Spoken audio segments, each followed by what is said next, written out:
ராமேஸ்வரம் சென்னை இடையே வந்து புதிய வந்தே பாரத் ரயில் இயக்கம் வந்து ஒரு பரிந்துரை சென்றிருக்கு. இந்த மாதிரி நேரத்தில் இந்த வந்தே பாரத் ரயில் இயக்கலாம். ஸோ இதோட சாத்தியக்கூறுகள் மற்றும் இந்த ரயில் எப்போ கண்டிப்பாக இயக்கப்படும் அப்படிங்கிறத பற்றி இந்த ஒரு வீடியோவில் டீட்டெயிலாக பார்க்கலாம். வாங்க வீடியோக்குள்ளே போகலாம். இந்தியாவின் பெரும்பாலான பகுதிகளில் வந்தே பாரத் ரயில் சேவை என்பது இயக்கப்பட்டு விட்டது. தற்போது வர ராமேஸ்வரத்துலேருந்து தான் இந்த வந்தே பாரத் ரயில் சேவை என்பது இல்லாமல் இருந்துச்சு. தெற்கு ரயில்வே வெளியிட்ட காலண்டர், அதாவது 2025 காலண்டரில் வந்து வந்தே பாரத் ரயில் வந்து பாம்பன் புதிய பாலத்தில் செல்கிற மாதிரி இருந்துச்சு. தற்போது வந்து இந்த ஆண்டு முடிகிறதுக்குள்ளே வந்து அவங்க அதை வந்து நிஜமாக்க போகிறாங்க. ஸோ கண்டிப்பாக இந்த ரயிலோட இயக்கம் வந்து டிசம்பர் மாதம் உறுதியாக வந்து இந்த ரயில் இயக்கப்பட்டுவிடும். இந்த ரயிலானது புதன்கிழமை தவிர்த்து மற்ற அனைத்து நாட்களிலும் வந்து ராமேஸ்வரத்திலிருந்து இயக்கப்படும். அதேபோல் சென்னை எழும்பூர்லேருந்தும் இயக்கப்படும். மதுரை வழியில் வரும்னு ஆல்ரெடி சொல்லியிருந்தாங்க. தற்போது ஒரு சில நாளிதழில் கூட வெளியிட்டிருந்தாங்க.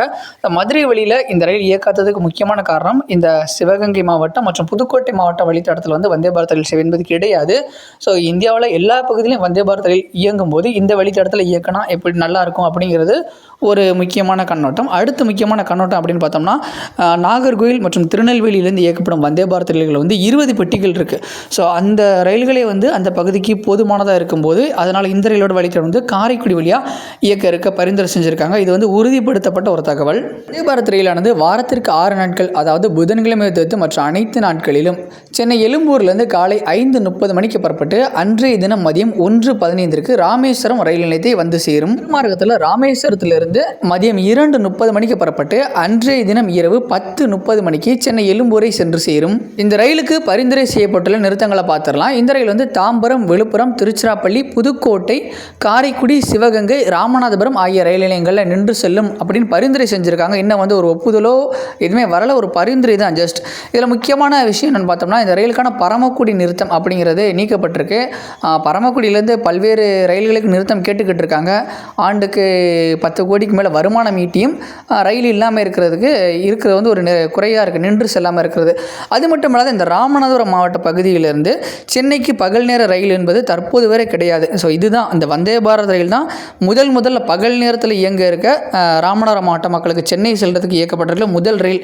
பிரீமியம் ரயிலாக இருந்தாலும் இந்த ரயில் வந்து அதிகமான மக்கள் பயன்படுத்துவாங்க.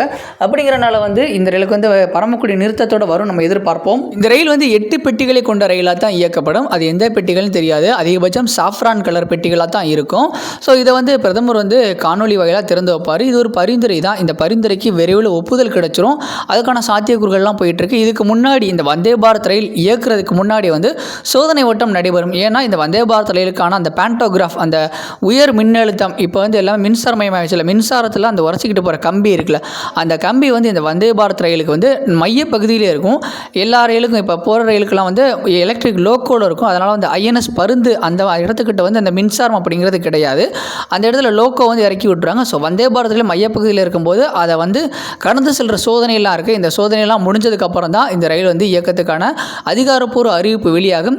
கண்டிப்பாக இந்த டிசம்பரில் இயக்கிடுவாங்க அப்படிங்கிறது எதிர்பார்ப்போம். இன்னும் எழும்பூர்லேருந்து ராமேஸ்வரம் வரும்போது இந்த ரயிலோட பயண நேரம் அப்படின்னு பார்த்தீங்கன்னா 7 மணி நேரம் 45 நிமிடங்களில் ராமேஸ்வரத்தை வந்து சேர்ந்துடும். அதுபோல் ராமேஸ்வரத்தில் சென்னை எழும்பூர் செல்லும்போது 7 மணி நேரம் 50 நிமிடங்களில் சென்று சேர்ந்துவிடும்.